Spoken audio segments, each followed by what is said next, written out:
Pozdravljeni!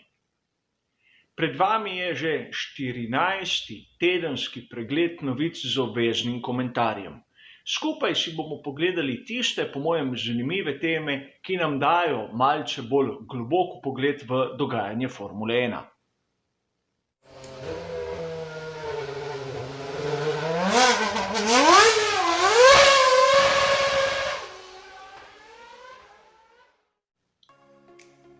Danes bomo skupaj obdelali 4 različne sklope novic in upam, da bo vsakdo izmed vas našel nekaj zanimivega. Šli bomo od političnih igric v zakulisju do tehničnih zadev in seveda na koncu se bomo za trenutek ustavili tudi pri Formuli 2 in tistem, kar kaže na tem področju. Kot običajno vse bližnjice do originalnih člankov so v opisu, kolikor koga zanima, a pojdimo raje na prvo novico.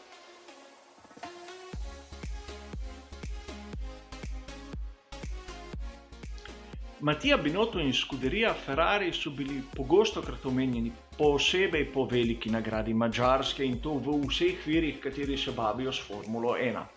A mi se bomo ozrli malce bolj nazaj, na 17. julij 2020. Italijanska verzija motorsport.com je objavila članek, katerega avtor je Franco Nunez. In brez skrbi, o njem nisem spremenil mnenja, le da gre za članek v originalu, kjer dobesedno navaja besede Mattia Binotta. Ne gre za prevod in sam imam raje tiste originalne verzije in neprevedene izjave, kjer se da lahko marsikaj spremeniti. No, Mattia Binotto je povedal, da zaradi tehničnih direktiv FIA je pogonski sklop Ferrari izgubil določeno količino moči. In govorimo o pogonskem sklopu s tisto šifro 065/2. Treba je poudariti, da v preteklosti je bil Mattia Binotto, kar se tiče takih izjav, bistveno bolj sramežljiv, bolj diskreten, ni dajal tako direktnih izjav. Povedal je tudi to, da naj bi vsi dobavitelji izgubili določeno količino moči, razen Mercedesa. Treba je tudi spomniti, da 18. julija v Essential Sport lahko preberemo, kako se pri Ferrariju nekako pripravljajo obelodaniti veliko novico.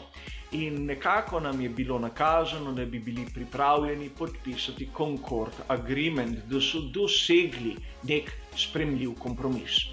Nekaj podobnega smo slišali lahko tudi iz tabora McLarena in Zacka Browna.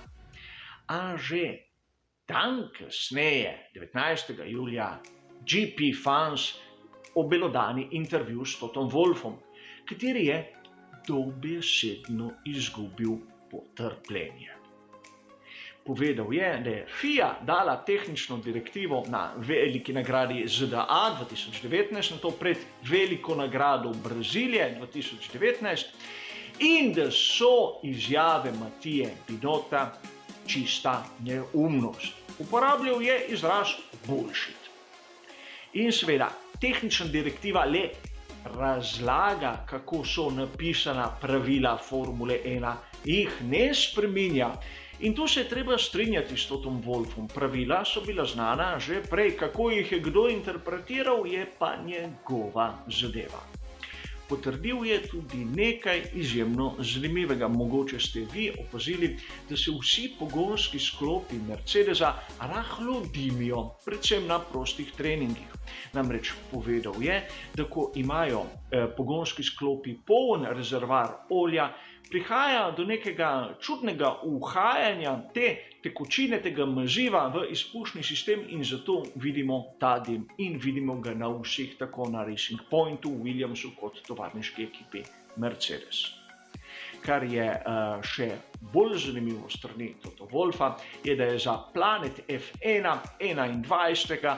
povedal, da Concord Agreement je še daleč od tega, da bi bil podpisan. Da ne razume, zakaj nekateri, in tu je dobesedno mislil na Ferrari in na McLaren, morajo obelodaniti publiki, kaj so se dogovorili.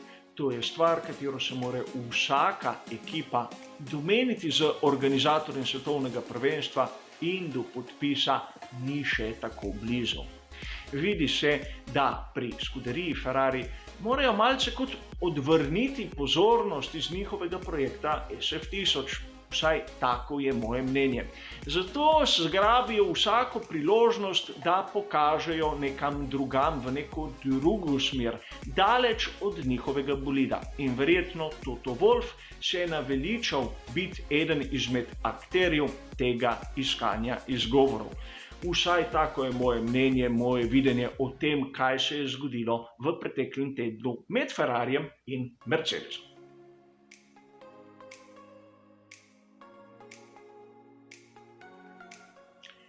Drugi sklop se bo pa dotaknil tiste novice, katero smo lahko prebrali na motosport.com 21. julija, tokrat angleška verzija strani.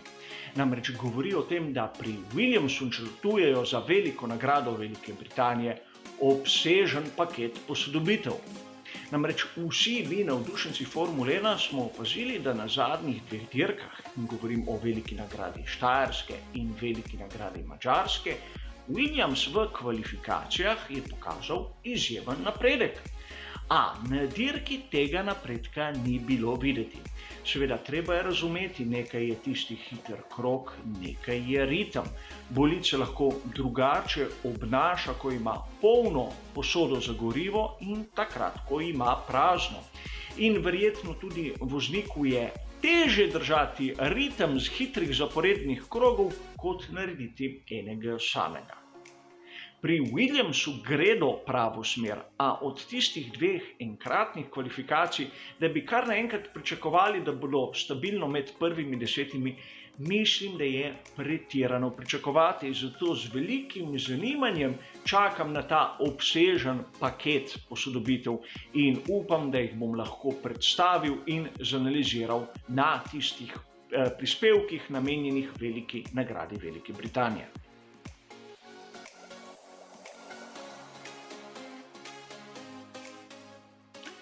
V tretjem sklopu se bomo pa malce ustavili pri ekipi Red Bull in njihovem bolidu RB16. Namreč med tistim komentarjem v živo kvalifikacij in same dirke za veliko nagrado Madžarske sem naredil določeno tehnično analizo, katera je bila plod mojih domnev. A članek, katerega sem zasledil na italijanski spletni strani Autosprint 21. julija, navaja intervju s Christianom Hornerjem in tam potrjuje določene vidike, katere sem tam izpostavil. Prvi je ta, da njim ni jasno, zakaj je RB16 tako neuravnotežen. Opazili tudi smo med samo dirko, da so uporabljali tiste originalne rešitve in ne tistega, kar so razvili za posamezno progo. Šli so korak nazaj. Potrdil je tudi, da je izjemno težaven bolid, torej rabi izjemno dobrega voznika, izjemno talentiranega voznika, da ga spravi na tisti element, v tisto situacijo, kjer se da doseči dobre čase. In tu je zopet razvidna razlika med Maxom Verstappenom in seveda Aleksandrom Albonom. Potrdil je, da je bolid neuravnotežen. To pomeni, da se ne obnaša tako, kot bi pričakovali, da ne reagira na nastavitve tako, kot pričakujejo inženirji in da je nepredvidljiv. Seveda, rešitve za neuravnoteženost so lahko mnoge. Od tega, da tisto mehansko neuravnoteženost nekako poskušajo omiliti z aerodinamično, a ukolikor bi dali na primer profil, kateri ustvari več oprijema in več upora, bi res bili lahko bolj uravnoteženi, a po drugi strani bolj počasni. Njihov cilj je borba z ekipo Mercedes. Zato lahko pričakujemo tudi od njih na veliki nagradi Velike Britanije nov paket, nove rešitve, vsekakor pa lahko bolj uravnotežen bolid in videli bomo, če se bodo približali Mercedesu, kajti na veliki nagradi Madžarske, predvsem na kvalifikacijah, so rahlo razočarali. Po izračunih same ekipe Red Bull so izgubili na sami dirki tam okrog na ritmu pol sekunde na krog. A pojdimo rajše na tisti zadnji sklop, kjer se bomo malce pogovarjali o dogodkih iz Formule 2.